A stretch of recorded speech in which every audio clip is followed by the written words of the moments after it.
కానీ తెలుసా చెప్తే మనకు అర్థం ఫస్ట్ మన స్కూల్ ప్రారంభమైంది ఇక్కడే కాబట్టి మంచి ప్లేస్లో దేవుడు మంచి సజెషన్ ఇచ్చారు, మంచి ఇది చేశారు. చాలా సంతోషంగా ఉంది. ఒక టీచర్గా మేమందరూ చాలా సక్సెస్ అనుకుంటున్నాం. ఇప్పుడు వ్యవస్థ విద్యా వ్యవస్థ ఇప్పుడు స్టూడెంట్స్ చూస్తుంటే మీరున్నారు ఒక విషయం మీకు తెలుస్తున్నారు. వినయము మీరు అంతా ఇప్పుడు కూడా మాటలు చెప్తున్న ఆ విషయాలు ఇప్పుడు వస్తుంటే చాలా ఇప్పుడు మళ్ళీ 93లో వెళ్ళిపోయినట్టు మీతో పాటున్నట్టు అనిపిస్తుంది. ఆ మాట జ్ఞాపకాలను మేము గుర్తుంచుకున్నందుకు మా మాట విని ఆ మాట ప్రకారం మేము నడుస్తున్నందుకు మీకు చాలా ధన్యవాదాలు. ఎందుకంటే ఇప్పుడు చెప్తే ఈరోజు జనరేషన్ ఎలా ఉంది, ఈ చెవిలో ఇంటికి చెవిలో వదిలేస్తున్నారు. అట్లా కాకుండా ప్రతి మాట ఇచ్చేసి మీరు ఇంత పెద్దగా ఇంకా చిన్న చిన్నగా ఉన్నట్టే ధర్మ విద్యాలయంలో చదువుకున్నట్టే ఆ పాటలు స్వాగతం అంటే చాలా సంతోషంగా అనిపించింది. మన స్కూల్లో చాలా ఎంజాయ్ చేస్తాము.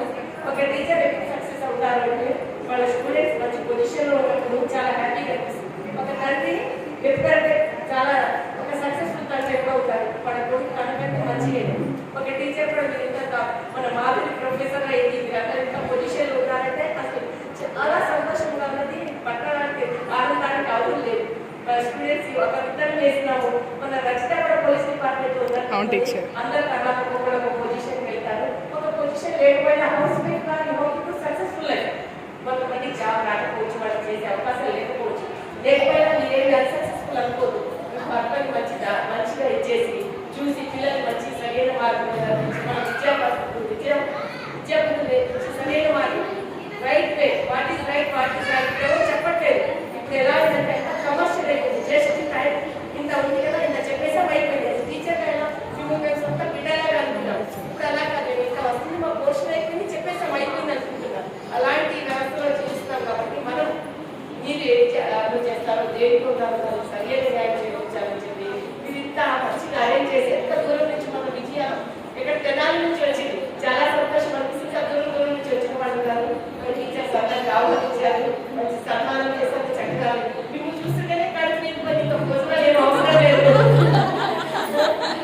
ఆ రోజుల్లో చెప్పిన మాట గుర్తున్నాయంటే మీరు బాగానే దాన్ని తీసుకున్నారు అనే కదా. మా మాటలు ఇప్పుడు కూడా గుర్తున్నాయంటే మీరు మీ జనరేషన్ కూడా చెప్తారు అదే కదా.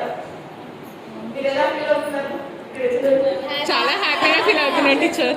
ఆ రోజులు ఎంతమంది బ్యాచ్ ఒక క్లాస్ లో 60 రాను రాను మన స్కూల్ ధర్మ విద్యాలయం ధర్మం 4 వారాలు వచ్చినట్టే లాస్ట్ కి పిల్లలందరూ హాస్టల్స్ కి దానికి వెళ్ళి అంత అన్నమైన కండిషన్ అంత దాన్ని వేరే స్కూల్ ఎడ్యుకేషన్కి వెళ్ళిపోయారు. కానీ వేరే స్కూల్కి వెళ్ళిన మా ఆత్మ ప్రాణం అన్ని స్కూల్లోనే ఉంటాయి. ఎప్పటికైనా ధర్మ విద్యాలయం ఎవరైనా ఫలానా స్కూల్లో చేస్తామని మేము చెప్పుకొని మా ఊరికి మా రెస్పెక్ట్ అంతా మా స్కూల్ నుంచి వచ్చాం కాబట్టి సంస్థని మిమ్మల్ని మమ్మల్ని చేస్తే ఆశీర్వదించిన మమ్మల్ని ఈ అవకాశం ఇచ్చిన దేవుడికి చాలా కృతజ్ఞతలు. మీరందరూ ఆయన ఆరోగ్యాలతో సుఖ సంతోషాలతో ఇంకా బాగా సక్సెస్ చేస్తూ ప్రతి సంవత్సరం ఇలాగే ఫంక్షన్ చేస్తుంది. మేము కూడా మీతో కలిసి అవకాశం ఇస్తాం. తప్పకుండా టీచర్.